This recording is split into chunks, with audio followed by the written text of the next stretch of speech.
Hey guys, welcome back to Around the Leagues, the #1 podcast for coming in late and leaving that bitch early. Minimal effort. It's your boy Keanan all stop. We got Luke Parrish on the other side here.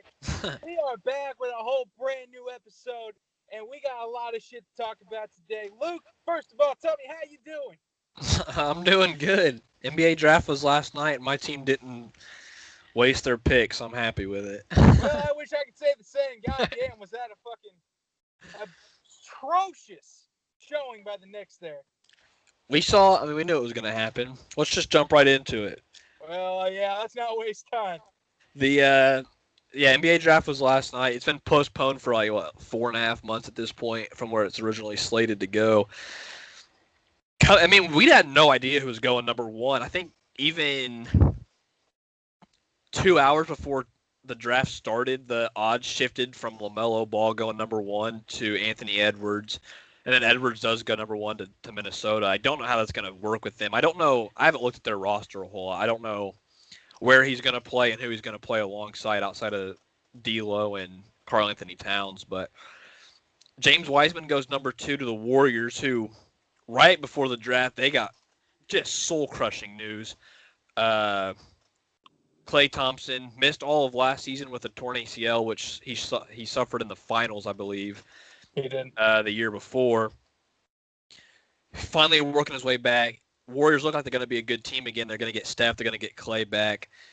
Klay tears his Achilles in practice or during a workout, whatever it was last night. I mean, this happened maybe 3 or 4 hours before the draft started. They just confirmed it today that it's a torn Achilles. His season's over.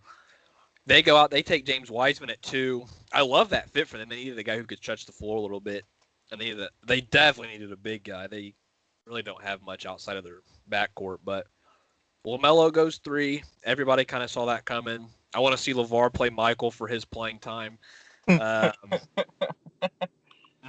was the biggest stretch, in my opinion. They went out and they took, I think the Bulls took Patrick Williams out of Florida State. I'll be honest, I didn't even hear the guy until probably yesterday morning. And then as we all were expecting, the Knicks, eventually we get to #8. They wanted to trade up for Obi Toppin, which, don't get me wrong, Obi Toppin is a great player. I love watching him out of Dayton. Wasn't recruited really out of high school.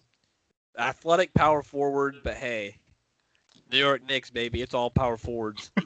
And they got turned around today and they declined Bobby Portis's option. They cut Taj Gibson. I don't know what they're doing, but at least they're making room for Toppin to where he can actually he's guaranteed playing time early on, which, I mean, it's one way to get better. Yeah. Yeah. So, what are your thoughts on that? Yeah. So there's a reason we're not wearing the Knicks hat and the Knicks merch today. Goodness gracious. I mean, I joked around about this probably, I don't know, 4 or 5 months ago. I was like, man, we're gonna draft this Obi Toppin guy, another power forward. And then as time got closer, it was like, well, it's becoming abundantly clear that people are not going to be scared of LeVar now. So people are going to take LaMelo before 8. And then it's like, I'm looking and it's like, they're really going to draft Obi Toppin. And sure enough, last night, they take him. And I'm like, you have to be kidding me. Another power forward. And, the Knicks are, I mean, one thing that we didn't talk a lot about on the show last week, the Knicks have been linked to a lot of different trade rumors. They've been linked to Oladipo. They've been linked to Harden. They've been linked to Westbrook. I don't think they get any of those 3. But especially now with them clearing all the salary they did, I don't know. You really got to think about it. They can't give that money to Toppin. You know what I mean? Not yet. Maybe in like 3 or 4 years, but not right now. I mean, I think it was a long shot for them to get any of those guys you just mentioned, except for maybe Westbrook, just because his market was low anyway, and that's been kind of expected. Well, but it doesn't help that both Harden and Westbrook got like $50 million a year contracts. You know what I mean? Yeah. And it was like, if you're going to trade for one of those guys, you were going to trade Portis, you're going to trade Payton, you're going to trade Gibson, you're going to trade all these guys with 8-figure salaries to make the money work. Well, now the Knicks got like over $40 million in cap space, and there's really no marquee free agents this summer. So it's like, what's their plan? I mean, if they go after Oladipo is what, 25 million or something like that. Yeah, I think it's in that neighborhood. And 21 maybe. so I mean, all right. So let's say 25 million. It's like, all right. So if the Pacers and Knicks are going to work out a trade here, it's like, what pieces are you sending to Indiana for Oladipo? Because Indiana's going to want more than just 2 or 3 first-round picks and someone like Frank Ntilikina. You know what I mean? And Right. I it's mean, like I'm you're not. assuming it'd be heavily protected picks to where the Pacers aren't even going to touch it until like 2026. Yeah. You might be able to swing Kevin Knox into that with Frank Ntilikina, but that's, I mean, I'm outside of about to that, say the because you're Knicks not. have nothing to offer. Yeah, because you're not getting R.J. Barrett. You're likely not getting Mitch Robinson. Uh, Dennis Smith Jr. You might be able to kind of swing if the deal is right. But other than that, the Knicks have no assets. I mean, zero assets. Yeah. I mean, they traded their best asset that they've had in the last 15 years. They traded him away for cap space and then used it on all the guys they dumped earlier today. Yeah. Hey, I Big mean, success. it's a smart plan right there. I mean, the trade market's been interesting because the only really big trade that's gone through, there's been two. There was the Chris Paul move that put him in Phoenix, which I don't really like that move for Phoenix because I don't see them as a team who's going to compete right away. Yep. The Pelicans got a nice haul for Drew Holiday, which I thought that was a good move for both sides. The Bucks are going to get a guy who at least is going to keep Giannis happy for another year, which can maybe persuade him to stay. But they gave up a lot in return. They gave up Eric Bledsoe and George Hill and I think 3 first-round picks. It's a lot, but Drew Holiday, I think it's worth it because those draft picks aren't going to be high. You're not going to get a top 5 pick out of that anyway. Kelly Oubre, who came over from the Suns to the Thunder in that trade for Chris Paul, the Thunder won another first-round pick for him, which they've got about 400,000 draft picks in the next couple of years. I love Kelly Oubre. I've been on record saying I want him in Indy, however they can get him. They want a first-round pick. Give up your 2021 first. You're not going to be picking high enough to get a guy like Zaire Williams. You're not going to get him. You're not going to be drafting top 10 next year, most likely. You're still a playoff team in the East. Save it. Get rid of that first. Get Kelly Oubre. Get a guy who can help right away. Oubre's been a really good player since he got to the league. He just bounced around. He went from Washington to Phoenix, now to the Thunder. Now he's rumored to go elsewhere. I mean, if the dude could find a way to stick, he'd be fine. But Yeah. I mean, the NBA trades are just weird right now. Harden could go to the Nets. Yeah. I mean, there's a lot that can still happen in the next few days. And being a Knicks fan, it's just perpetual disappointment, right? But it's like right now, it's really hard to kind of see the team future. You know what I mean? At least when they traded Porzingis away, the plan was to get Durant, Kyrie, and Zion. Like that was the plan. They didn't have a plan B, but that was the plan. There's Plan no B plan was A Portis right now, but I can see. and Gibson. I mean, knocked it out of the park. I mean, I guess Damian Dotson is a good sixth man, but no, He's a sixth man. I wouldn't say a good sixth man. Yeah, I don't know what their plan is. I mean, they got Thibodeau in there, they got Leon Rose in there. I mean, they got new names, and maybe that can be exciting. But man, I don't know. I could see them probably getting into like the 10 seed, and then in that playoff tournament or something, getting another 8 seed next year. Typical Knicks. Not a bright future for the Knicks. The Pacers. I'll talk about them just because I'm a Pacers fan, I guess. I was kind of surprised that they held their pick at 54. I thought by the end of the night they would have just sold their pick for cap, which we saw. I think the Rockets did that at one point. They bought a draft pick for like $4 million, which I don't know how that works, but kudos to them for doing it. Coming in at pick 50, I was like, okay, there's some guys available that I like for the Pacers. Really wanted Keanan Martin Jr. His dad's Keanan Martin Sr., if you couldn't figure that out. His dad, I believe, was the number 1 overall pick when he declared. Very good player. I believe. I don't know much about his son, but I know he's come straight out of high school at IMG Academy. Very good I mean, you're playing at IMG. You're a good ball player. Would have liked him at 54. He goes at 52. Next pick, Cassius Winston goes at number 53 to Washington. Winston was my guy coming in. I was like, that's the guy I want. 4-year contributor at Michigan State. Big time reason they had success while he was there.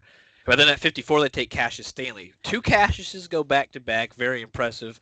But Stanley's a high energy guy. Played at Duke. Big time recruit out of high school. He's 21 years old after his freshman season, but that could also just be because this draft was so late. Obviously, he's going to be a little bit older than what he typically would be when he comes into the draft. But Sure. he at least gives the Pacers energy. I don't know if he's going to play a whole lot his rookie year, which we'll see how that works with Bjorkgren as head coach. But I like the pick. It just gives him another. I mean, he's very similar to Edmund Sumner in my eyes. Just high energy. Dude can slam. The instinctive on the defensive side. So Now, who do you think had a team that we haven't mentioned yet? Who do you think had a good draft last night? I think the Kings knocked it out of the park. And For that's sure. even. I mean, if you guys know me, you know I'm kind of a knockoff Kings fan. The last few years, they've been my second team. They've been my West Coast team, my late night team when there's nothing else to watch. But they got Tyrese Halliburton, who I think was one of the best spot up shooters in the draft. They came back. They drafted Kenyon Martin Jr., but I think he was shipped off. They had it. I can't remember who their other pick was, but Halliburton at 12 was a steal for them. I think him and De'Aaron Fox going to play really well next to each other. But with the Kings, I do want to mention. Did you see the Bogdanovich sign and trade issues? Yeah, I did see that, but I think you could probably further explain it a little bit better. I Yeah, know the so gist of it. in the NBA, right, you have sign and trade, which if a guy wants to go elsewhere, you can basically the team who's trading for him picks his contract. The team who has him as a restricted free agent can agree to let him walk, but then they get something in return. It's just you're just trading, but it doesn't have to wait until however many days until after he signs to go through. Pacers did this last year with Malcolm Brogdon. They gave up their first round pick this year and a second round pick next year, and they were able to get Brogdon and whatever his salary was that the Bucks were going to offer him. The Bucks did that again this year with Bogdan Bogdanovich, coolest name in the league, by the way. Bogdanovich. And they traded him. They traded for him. They were going to give up Ersan Ilyasova, maybe Dante DiVincenzo. I can't remember if he was part of that package or not. And some other player in a draft pick. And then like a day later, Bogdanovich comes out and is like, I never agreed to play for the Bucks. You guys can't sign and trade me because I'm still a free agent. You have my rights as a restricted free agent, but you can't just trade me to a team I don't want to go to. So that trade fell through. The Bucks come out, they cut Ilyasova, who's been around the league forever, it feels like. He's been the first and only stretch four that's ever he bounces around and he does his thing every single year. Yeah. You got to respect him for that, but mess of a situation. Bogdanovich, kind of a home wrecker there, because now all of a sudden you got some guys who are maybe a little disgruntled with Milwaukee, being shipped out of town. Now they're going to be back in the locker room. Obviously, they weren't wanted. You know what I mean? Yeah. Now it's like you don't get Giannis a piece that he needs. Bogdanovich, say he goes to Indiana. Indiana gets both Brogdon and Bogdanovich out of the. I mean, that'd be hilarious. Yeah, it would be a big move. I like Bogdanovich. I think he's one of the more underrated guys in the league. He's just a really good offensive player. Pure offensive threat. He can attack the basket. He can pull up. And it's going to suck that if he's leaving Sacramento because I think he was a big piece of their success. But it'll be interesting to see what they do with Buddy Hield as well because he's expected to be traded at some point this offseason too. And I think Halliburton was drafted to take his spot. So a lot of stuff coming out of Sacramento this week.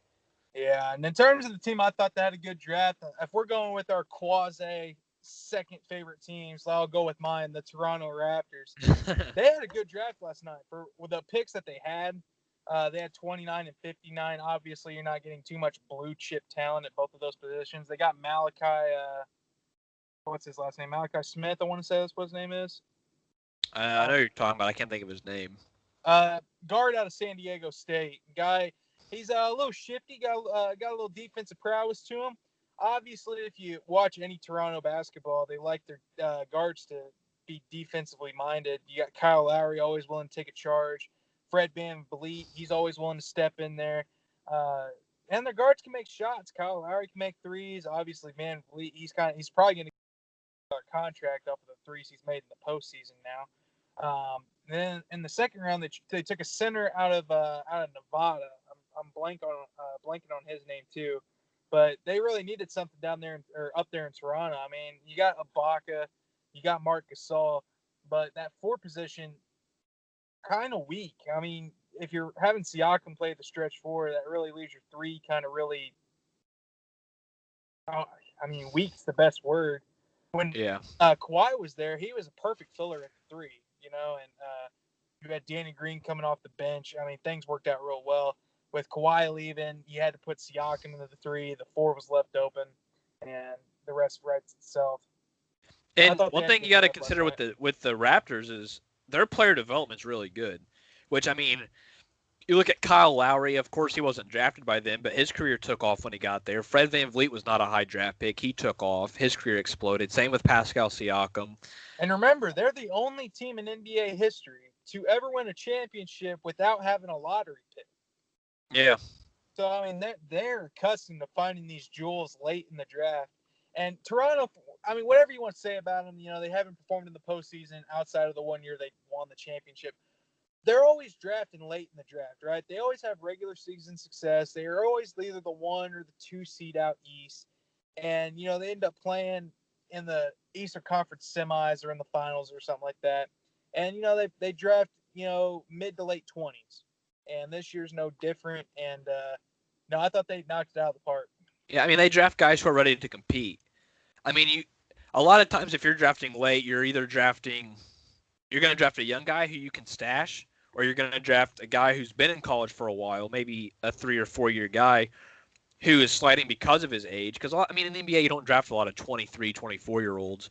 Sure. But if you are, you're going to be drafting later anyway, so your team's going to have a role for him. You're going to find a way to make him help. And I think that the Spurs, are very similar to that in the way that they've drafted lately. Now, this was the first time they've picked in the lottery, I think, since Tim Duncan.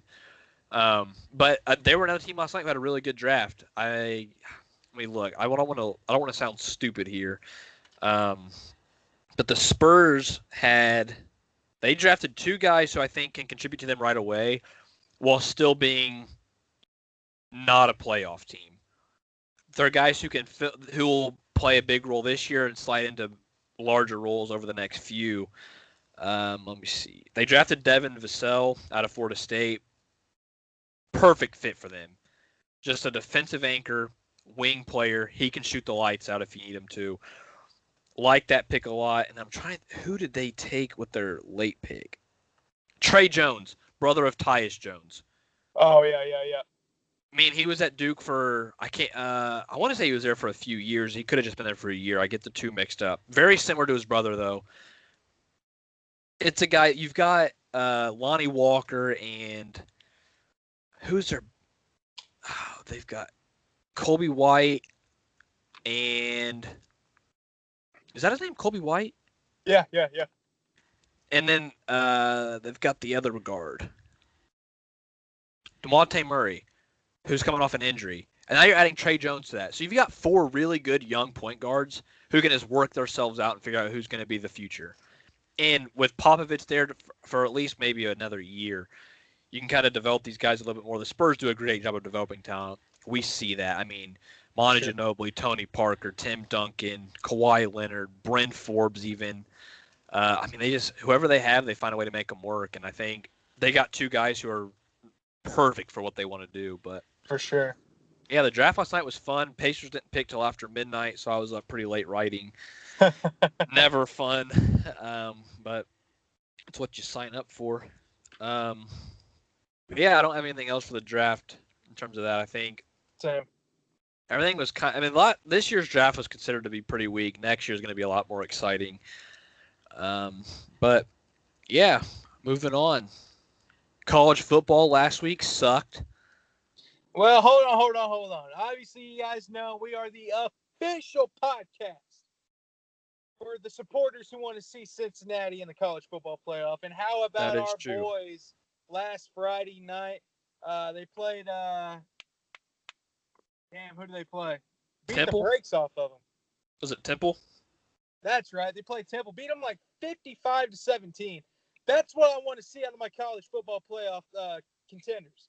I want to see them beating the brakes off of teams, beating them by 40 on Fridays. That's what I like to see. Go Yeah, Cincinnati. I mean, Cincinnati is, like I've said it 1,000 times, they are very, very talented. Both sides of the ball.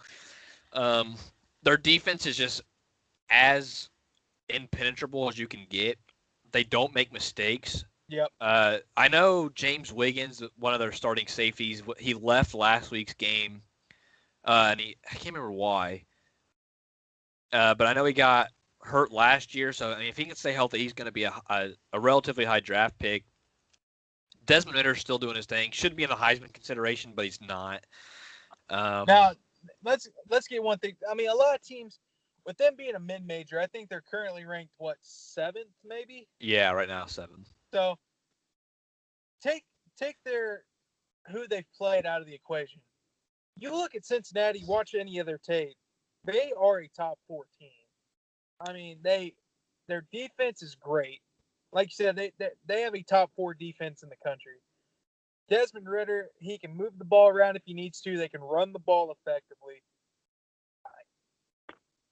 I just it's going to be really hard to make a case for him at the end of the year should Clemson beat Notre Dame in the ACC title game. Because as we'll get to here later on, especially this weekend in the Big Ten, potentially what might happen in the SEC going down the road, it's just going to be really difficult to fit Cincinnati into the 4 slot. But I think it's a damn shame. That team is a top 4 team right now. Yeah, I mean, it sucks because in the SEC, if you have, say Florida runs the table, they beat Alabama in the SEC championship, say they beat them by a field goal, you can't take Bama out of the playoff, but Florida's going to have to get in because they won the SEC. Yeah. Then you look at 2 SEC teams. Winner of the Big Ten's in because the Big Ten's a respected conference. Well, then if Notre Dame or Clemson, if one of them runs the table, they're getting in. So that immediately knocks Cincinnati out. Yeah. If Florida doesn't pull it off and Bama runs through, they get in. Well, winner of Big Ten, which is most likely Ohio State, they get in. And then if Clemson beats Notre Dame in the SEC or ACC championship, then those 2 teams I think are both in. So and I was getting ready to say, I think really the only way that you see Cincinnati get the 4 slot is if at the end of the year Notre Dame beats Clemson. Clemson has 2 losses. Ohio State runs their table, so there's 2 slots. Bama runs their table, that's 3. And then in the 3rd slot, you would need maybe Texas to slip up once. Obviously, Florida and Clemson would be out of the discussion. I mean, you're going to need the Bearcats are going to need some help. They're going to need I mean, it's a shame that the only team in the country that might go 12-0 this year won't be competing for a national championship. But unless some really improbable things happen, I think that's probably going to end up being the case. Yeah, and they still have to finish out their schedule too, right? We can't just always assume. And I mean, they're not favored to win this weekend. I mean, UCF, ESPN's FPI, they got UCF favored this weekend, and I don't agree with that. But yeah, I don't think UCF is nearly the team that they were even a year ago, and they weren't even great last year. So I mean, they get Mackenzie Milton back this year, which is good for them, but they just don't pop. With this being probably the toughest game left on Cincinnati's schedule, this is a game they probably need to win by 3 or 4 touchdowns. I mean, this has to be their statement game, because this might be their last legitimate chance to make a push for the playoff this year. Right, and I mean, we'll see. I think they can do it, but it's just a matter of, like you said, they've got to get a lot of help, and somebody who could help them is Indiana. I don't think Indiana wins. They play Ohio State Saturday. Don't know why this game is at noon. But 10 versus 3, Indiana's on the road in Columbus. Ohio State's favored by 20, which is an absurd line. I think it's only like the third time it's ever been two teams in the top 10 with a line this big, Yeah. which is sort of disrespectful. Indiana has been very good. We saw, I mean, last week Michigan State obviously is not a good team, but I don't think they reached 100 yards of offense until the middle of the fourth quarter. Indiana's defense is very good, but they did lose basically the leader of their defense and Thomas Allen, which is Tom Allen's son. Um, Penix is coming along well, though, at quarterback. He made some mistakes last week, but he was just forcing the issue. They've got two really good receivers, a solid run game. Their tight Defense. ends were dropping a bunch of passes. Oh, their tight ends can't catch a cold, but I mean, they'll have enough playmakers to make this game interesting. I think Ohio State still wins it, probably by 10. If I had to pick, I would say 38-28 Ohio State. Yeah. Ohio State's just too tough. They've got way too many athletes on the field all over the place. And I was going to say, it's a good thing you bring up Indiana this week because Indiana could really throw a monkey wrench into this whole situation because if Indiana wins this weekend, they are a top 4 team without question. They get bumped. Indiana beats Ohio State this weekend. They probably move either third or fourth in the country. You know what I mean? Right. They probably go up above Clemson, which if you told me that at the beginning of the year, I would, oh, man. But yeah, I think, Indiana could really make this interesting because at the end of the year, you'd probably be looking at what, an Indiana-Wisconsin Big Ten title game?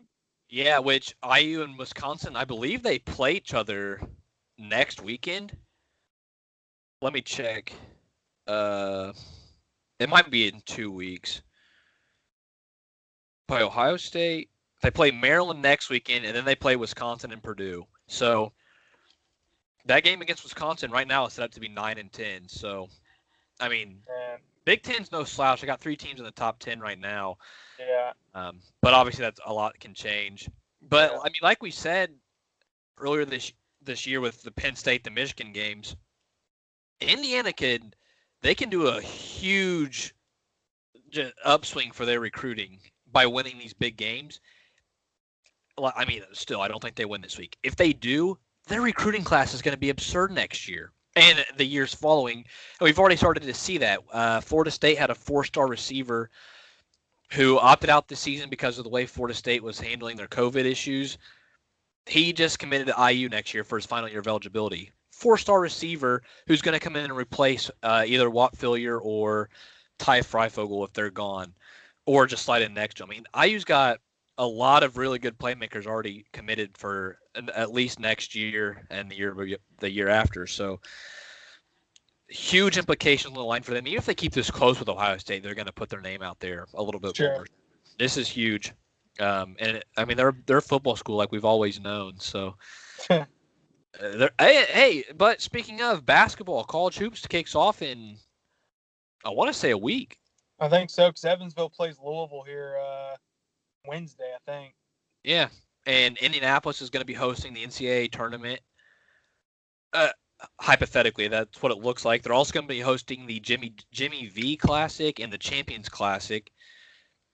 Indiana, they're getting a lot of stuff coming in. They lost the NBA All-Star game, but they're going to have all these tournaments. The Maui Invitationals in Greenville, North Carolina. You tell me how that makes sense. Dude, you know, I was a senior and I finally get invited to the Maui Invitational, and they tell me it's going to be in North Carolina. The Maui of the East Coast is what I've heard. But yeah, I mean, college basketball is exciting. I didn't watch a whole lot last year just because, I mean, it sucked. But I'll be back. You know how I roll. Maybe we'll have some more stuff to talk about. But hey, last week, not our week. No, all right, yeah. So definitely not your week. So we're getting into our NFL picks. For Luke, it was kind of a little bit more of the same, but for your boy, man, I had a chance to really make ground this week, and boy, did I just shit the bed. Yeah, you came back. You, I believe you came close to taking. You took the lead on me and made it close against the spread. Came out this week and just did not do well. You went 1-5 money line and on the spread. Missed your lock, but hey, I know how that feels. I went 3-3 on the money line, 2-4 on the spread, missed the lock. I've got you by a game right now on the money line. I've got 39 wins. You've got 38. Against the spread, I'm 28 and 32. You're 26, 33 and 1. I made up a little bit more ground there. But you got me pretty handily in the lock. You almost have this wrapped up. 6, 3 and 1. I'm 3 and 7. Last week's picks did not go in our favor whatsoever. The weather in New England killed my lock. Same. And you had the Titans were your lock Thursday night, and you Yep. learned pretty quickly you never want to put your lock on a Thursday night game because it's Thursday night football should be canceled. I am sorry, which we'll get into that again tonight, another divisional game. Thursday night is too unpredictable. It's not fair to the athletes. If you're going to have it, at least put it after the bye. Should not be a divisional game. Okay, you shouldn't be playing one of your 6 biggest games of the year on 3 days rest. Yeah. Your only hit last week was the Bucks. My only hit, Yep. I hit the Dolphins and the Vikings, but because some I idiot down the Vikings. I would I'd be cool if they moved Thursday night to Friday just to give guys an extra day of rest. And plus, Friday's not a big college football night. Like very rarely do you have a marquee matchup on Friday night. And obviously they don't want to go up against college football on Saturday. Yeah. But it's like, man, yeah, the Thursday night game is One idea that I saw floated was either a Monday night doubleheader like they do on week 1 yeah. and have an East Coast, West Coast every week, or do a Tuesday. doubleheader on Sunday night. Oh. Well, I was gonna say, what if you move Tuesday to Thursday? Or Thursday to Tuesday? I mean that wouldn't be horrible, but you would still be coming back short rest then for the following week. Yeah, but I mean, you're still getting more rest in general. I mean, Sunday to Thursday or Tuesday to Sunday. You know what I mean?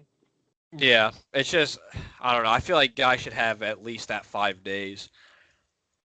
That's Just it's a quick turnaround in the NFL. I mean you're not playing against high school kids, right? You're hitting.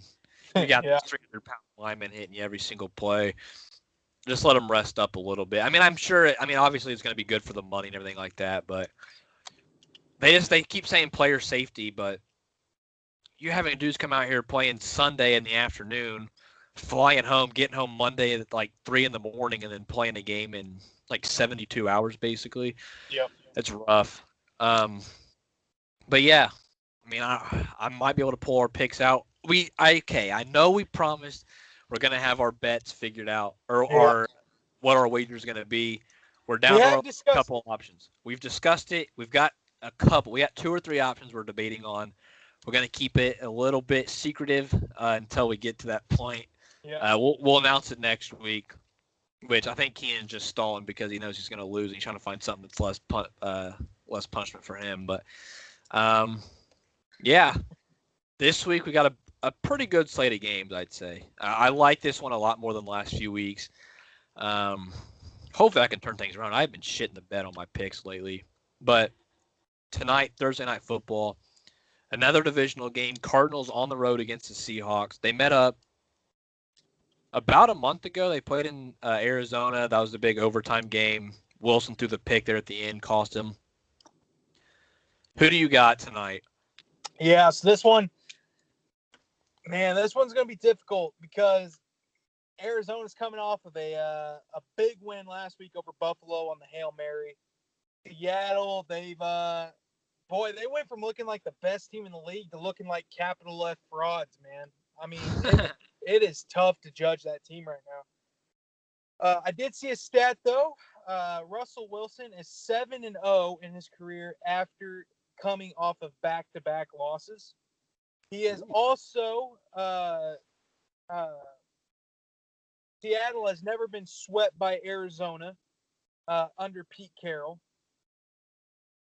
All signs point towards Seattle winning this one at home tonight. Seattle minus 2.5-point favorites as of this morning. This one is going to be it's not going to be as exciting as the first time. It's supposed to be rainy. It's supposed to be pretty slick up there in Seattle tonight. I think we're going to see a lot of running the ball up there. The over-under on this game is 57. Hammer the under on that game. Put your life saving. Actually, I don't want to be responsible for it. But metaphorically, put your life savings on the under. I've got Seattle winning this one 20-13. This one is going to be a ugly game for Thursday night standards. And imagine how much ground that takes you. Yeah, well, it's interesting you say that because it being sloppy, I think, plays into Arizona's favor. I mean, Kyler obviously loves to run the ball. He loves to do his little hop, skip over the over the goal line. Kenyon Drake's back. He had a pretty nice game last week. Chase Edmonds still really good serviceable backup. Kyler's going to run. They can still throw. It's not like you can't trust Nuke. We saw, I mean, hey, this dude just got put in the 99 club on Madden. Yeah. I mean, dude, that Hail Mary was something else. I've got the covering outright. I got a winning 34-30. I mean, it's a high score, but that's what I think that might be the exact same score the first game was. But I love this Cardinals team. They're first place in the NFC West now. But hey, remember when Kyler had 2 bad throws against the Cowboys to start the game, and everybody said he sucked. And oh, look at that, he's actually not bad, and he's now back in the MVP race. I think the Cardinals are. I mean, obviously they're a tough team to beat. Their defense is coming along, but still not great. But their offense can put up points on anybody. I mean, they just put up 32 on the Bills. Would have been nice if they kicked the extra point and helped some of us cover, but that's fine. But yeah, I like the Cardinals quite a bit. Seattle worries me. Russell Wilson just made a lot of boneheaded mistakes the last few weeks. Yep. His interception he threw against the Rams last week into the end zone was just not. It was out of character for him, and that's happened way too much lately. Just give me the Cardinals. Why not? Have some fun with it. I respect it. I respect it. So maybe you got a chance to make up some ground tonight. Unless they go to a draw, then it's. Actually, no. If it's a draw, you win anyway. I cover, buddy. That's right. That's right. My bad. Let's go ahead. Fast forward to Monday night. Los Angeles Rams, I think, playing the Tampa Bay Buccaneers. Tampa Bay, as of today, minus 4-point favorites. Is that what the line you got? I got it at 3. All right, so you got it at 3. I got it at 4. How do you see this one going? Good thing I got it at 3 because I've got it 27-23 Tampa Bay. Ooh, so okay. I would be going with the push, but I'll keep it. Tampa Bay looked a lot better last week, obviously. They're playing another primetime game, which they haven't been great during those this year. But nobody wants to say about Tom Brady, but if Kirk Cousins has a bad game on primetime, everybody calls him trash. Is Kirk Cousins better than Tom Brady? I would say so. Hall of Famer. Tampa Bay is they're just too scary. I don't want to ever pick against them, but they're scary to pick for. I mean, unless they're playing New Orleans. Yeah, they're just a tough team to pick. But I think they're 6-3. They're fine. They're still a playoff team. Give me Tampa Bay. Yeah, don't get me wrong. I think Tampa Bay is frauds. I think they are very fraudulent. I don't see them having much of a chance this year. That team is pretender written all over them. You can't lose by 5 touchdowns on Sunday night and have any shred of contendership to you. That being said, they're playing a Los Angeles team this week. It's going to be on the road, Tampa Bay. They just had a giant victory over the Panthers last week, doubled their points. I think they got enough to win this one. I got Tampa Bay covering 29-24. I've got this one hitting the over at 48.5. Yeah, go ahead, book it. All right. I mean, if you're confident, you're confident. That's not my lock. That is not my lock. No. We stayed with the LA squad. Squads, sorry. Only other game we picked together. Chargers playing the Jets. Yep. I got the Chargers at 8.5. You got them at 9. Yep. I believe. I don't know for sure. But yeah. What do you have in that one? Well, sticking with the theme that we've had throughout the year, I don't have any confidence in Adam Gase and the Jets. The Chargers have had some real bad luck in terms of blowing leads this year. I think they just put the pedal to the metal on this New York team. I've got Los Angeles winning by 2 touchdowns, 34-20, hitting the over 46.5. Justin Herbert's been looking great. I think he's going to look pretty good against the New York team, who's making everybody look great. Not much to say about this game. This one should be pretty cut and dry. All right. Yeah, I mean, I've got Chargers covering and taking it outright. I mean, they're just Justin Herbert's been so good for them, and they've got to be happy. They're playing really well and they're not winning. They're going to get a good draft pick, and they obviously see the promise of their quarterback. I got them taking it 30-17. The Jets just suck. Chargers defense, imagine if they had Derwin James. I've been saying this for like 3 years now. The dude, if he was just on the field, they're a playoff team. But he's not, and so they don't have their best player on the defensive side of the ball. He can play wherever you want him to, and they can't stop anybody. So sucks for them, but they'll turn around this week, beat the shit out of the Jets, and it's not going to be a close 13-point win. It's going to be one of those 30-7. The Jets get 10 points in the last 5 minutes, but yeah, the Chargers team is going to be scary in like a year or two. Where are you going with your fourth one? Your fourth pick? Fourth one, I'll go.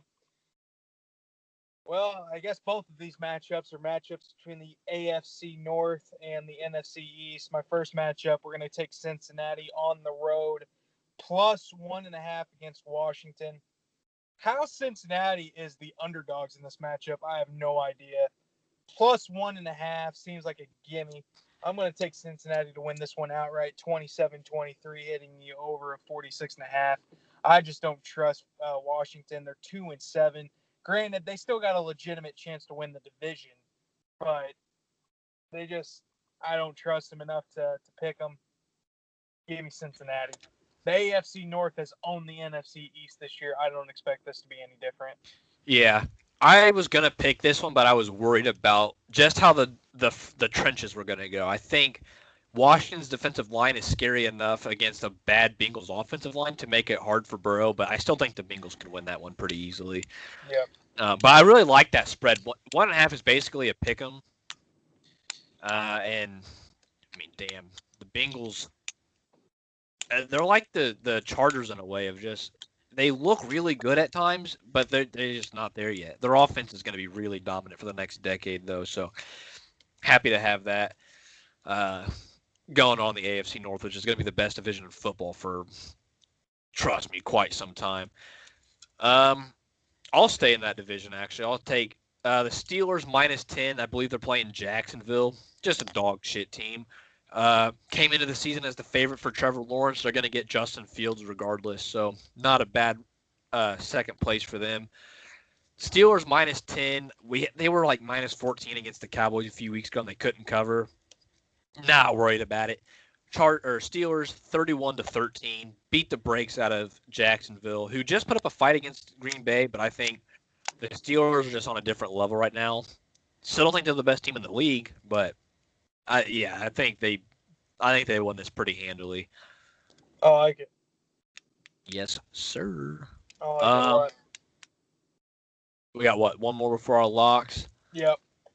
My fifth pick, we're gonna stay AFC North, NFC East. Cleveland -3-point favorites at home against my Philadelphia Eagles. The Eagles last week, a painstaking loss to the New York Giants, who honestly should be above 500. They probably are by far and away the best team in that division. Cleveland -3 points is criminal. That's an easy cover. Cleveland 30-20, hitting the over 47. The Eagles. Granted, they're leading that division with like a 358 winning percentage, which isn't bad. They're still leading the division. It's not admirable, but it's not bad. Goodness gracious, Cleveland wins. That Cleveland game last week was ugly.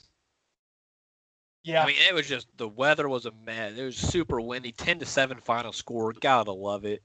I'm going 4:25 Sunday. Second best game of the Sunday late slate. Packers on the road, I believe, against the Colts. Listen, the Colts do not impress me. A win on Thursday night doesn't mean anything to me. And this is not me being a homer. This is just me saying, hey, Thursday Night Football is a mess. Beating the Titans by 17 is more of a Thursday night fluke than it is the Colts just dominating that game. Nyheim Hines is really good. Obviously, he's been the best player on their offense, I think, for the better part of the season. Green Bay is going to be pissed off coming out of just an absolute shit show that they put on against Jacksonville and still barely won. Give me Green Bay 28-20, 2.5-point dogs. Green Bay is going to probably compete for the NFC this year, obviously. Aaron Rodgers is back in MVP race. He sucked last year, but he's back. Packers feel like a no-brainer as an underdog this week. I got them covering and winning it outright. I respect it. I respect that a lot. Which team you locking in? This one, rematch of earlier this season, Sunday Night Football, Kansas City on the road, minus 8-point favorites coming off a bye week. Like I said, Kansas City minus 8. Andy Reid has always been good coming off buys. Their only loss this year, the team they're playing Sunday night, the Las Vegas Raiders. The Raiders, they looked really good this year, earlier this year in Arrowhead against the Chiefs. The Chiefs be undefeated if they don't lose that game. I think the Chiefs, they got a lot to play for them in this game. I mean, I think it's a very low probability that the Raiders would tie the Chiefs in the AFC West, which would mean that the Raiders win that division by way of the tiebreaker. But just to make sure, I think Kansas City's going to come out. They're going to really try to make a statement on Sunday night. You're going to see Patrick Mahomes just slang that thing. You're going to see the defense play really inspired football. Maybe see CEH catch a couple touchdowns. I think Kansas City's going to come out. They're going to put up quite a few points. I got this one 37-23, over 56.5, and that's a bold prediction. But Kansas City minus 8. Hammer that thing in there. Let's make another lock happen this week. Yeah, I like that pick. I think Kansas City obviously is the talk all week going to be that they lost at home to this team. That was, I think, the only game Mahomes threw a pick this season, or at least only one of two. Chiefs are going to bounce back and kick the shit out of them. The Raiders might be the most fraudulent 6-3 team in the history of the NFL. Or did I say the Chargers, the Raiders, whoever the hell it is. But man, a team that's been very kind to me the last few weeks, the Miami Dolphins.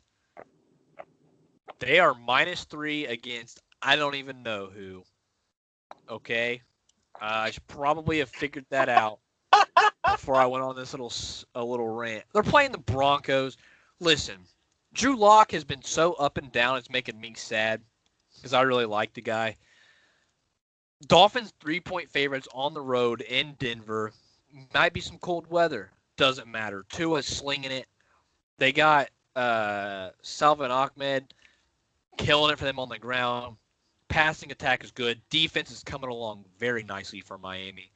They're my favorite to win the AFC East right now. I think they're going to knock off Buffalo when it's all said and done. They're only a game back. They can make up some ground this week.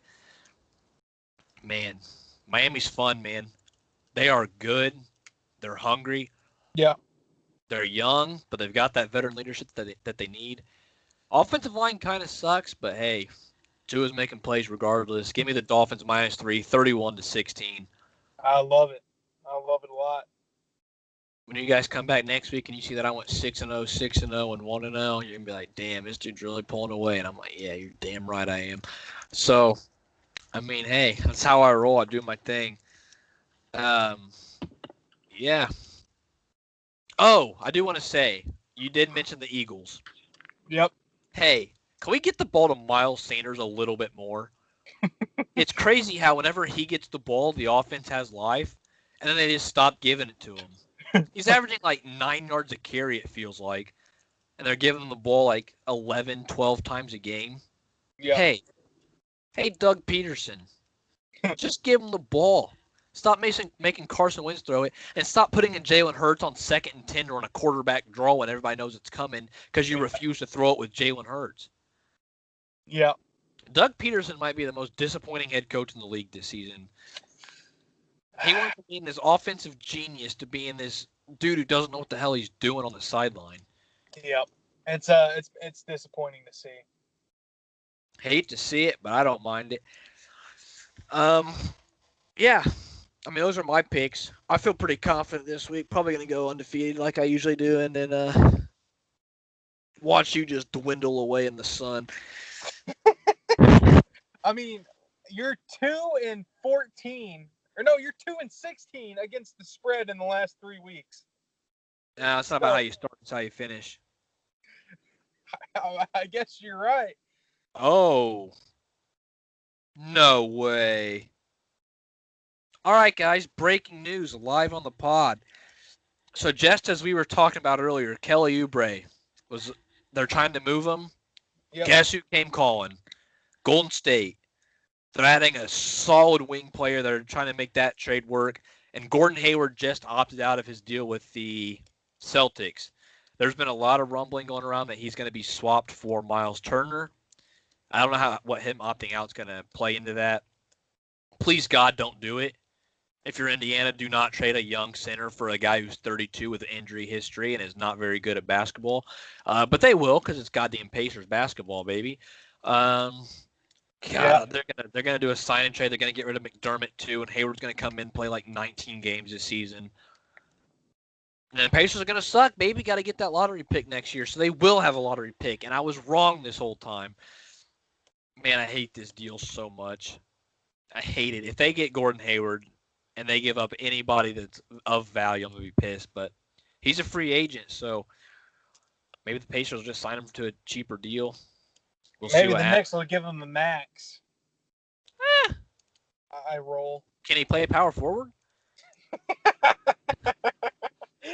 He might be a little too oversized. Damn. Oh shoot, man. The Knicks are a goddamn joke. Facts. They're really, really bad. They are terrible. Um, Yeah. you got anything else you want to add? Just in general?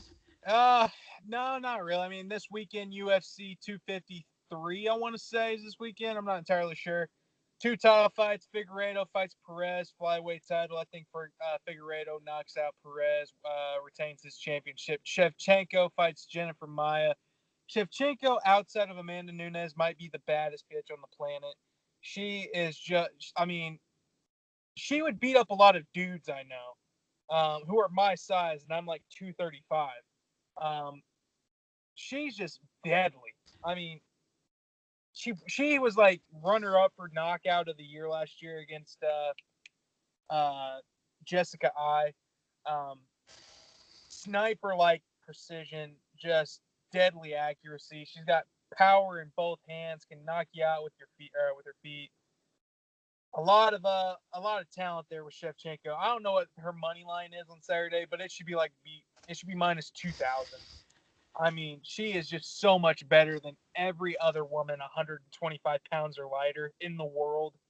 Um, yeah, Shevchenko and Figueiredo to retain.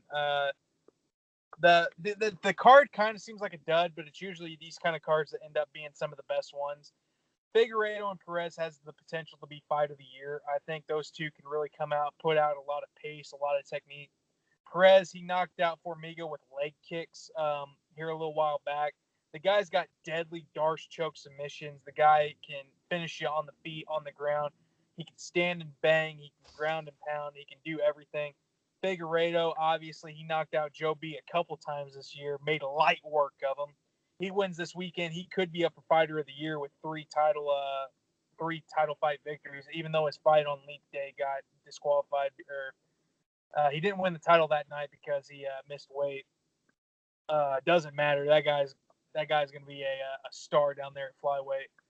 Uh, yeah, that's all my MMA news. Bud Crawford won last weekend. That was exciting. Beat a washed up Kell Brook.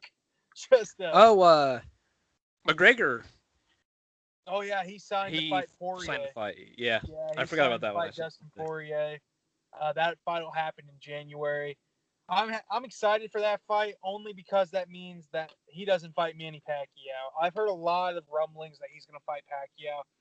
That fight is a fucking travesty. Let me just say that right now. I hate the idea that Pacquiao would even entertain it.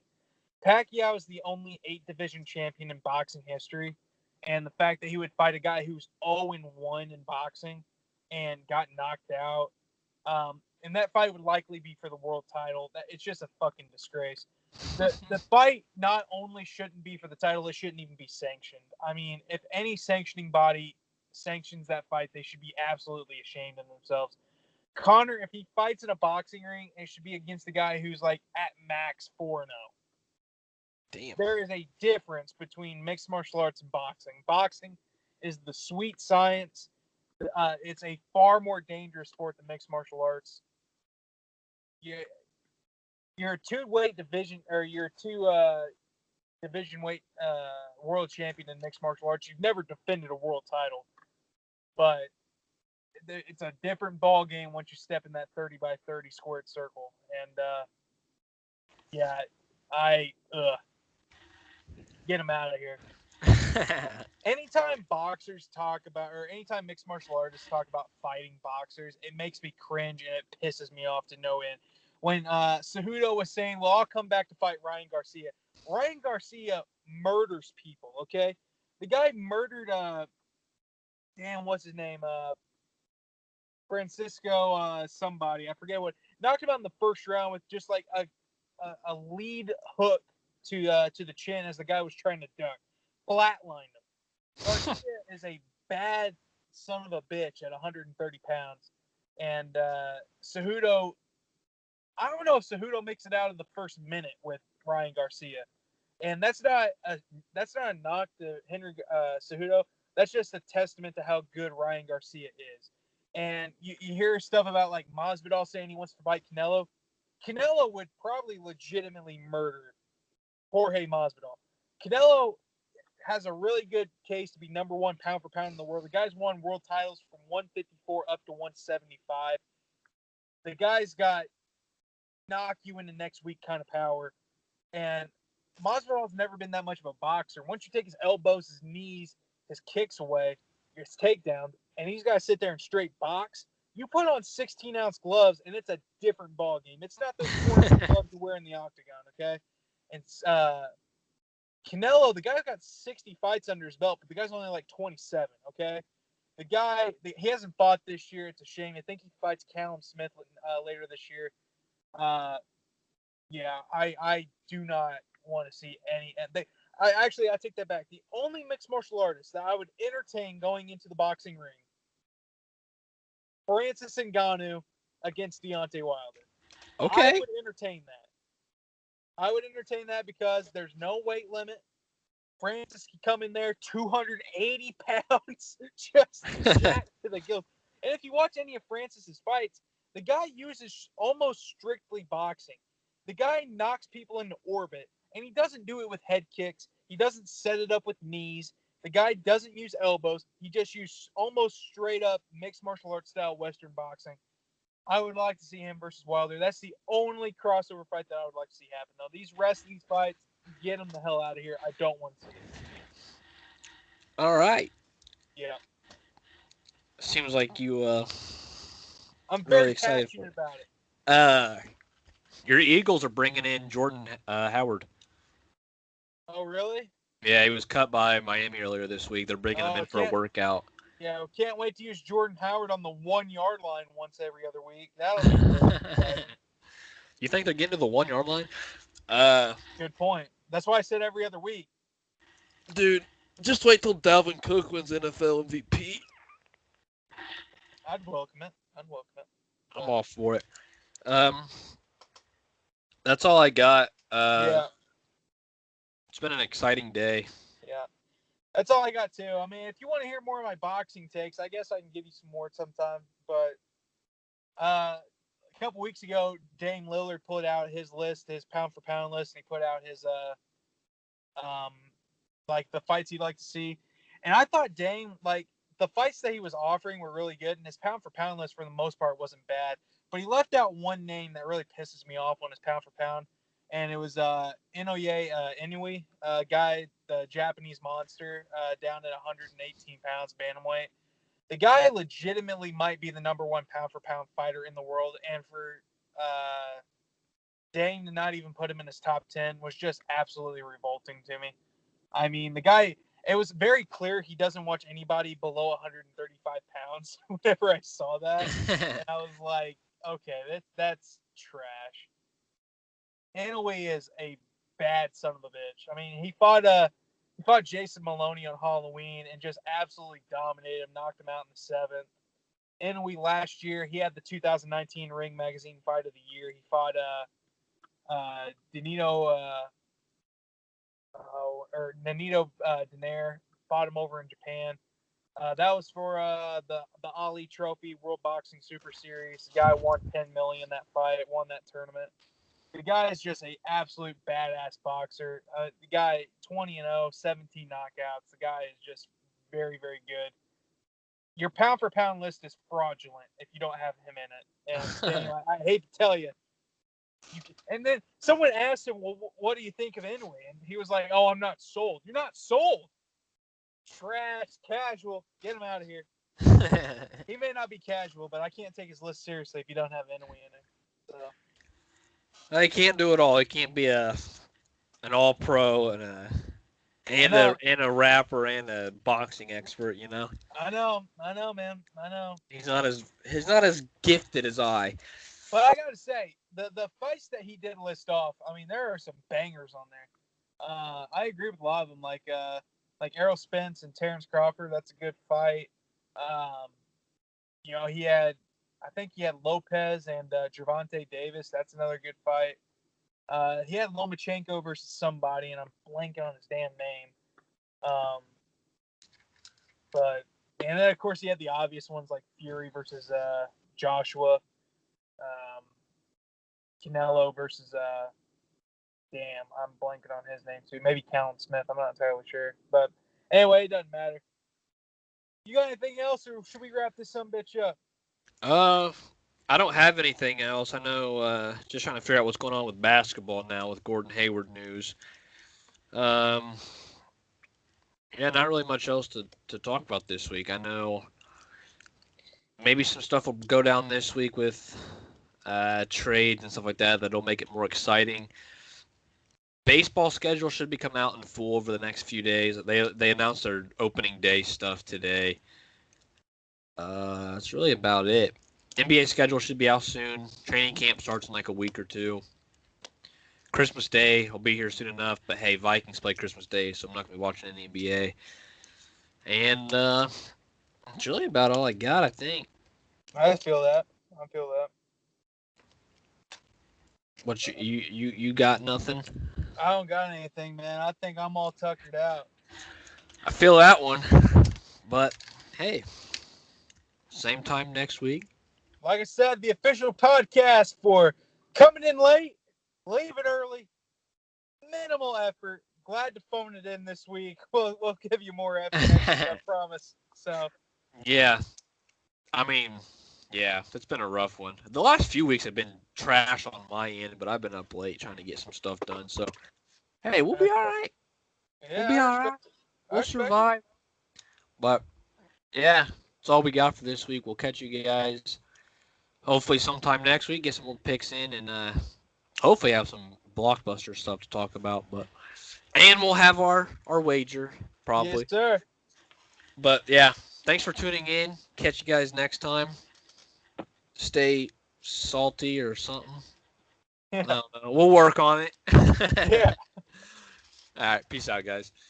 Take it easy.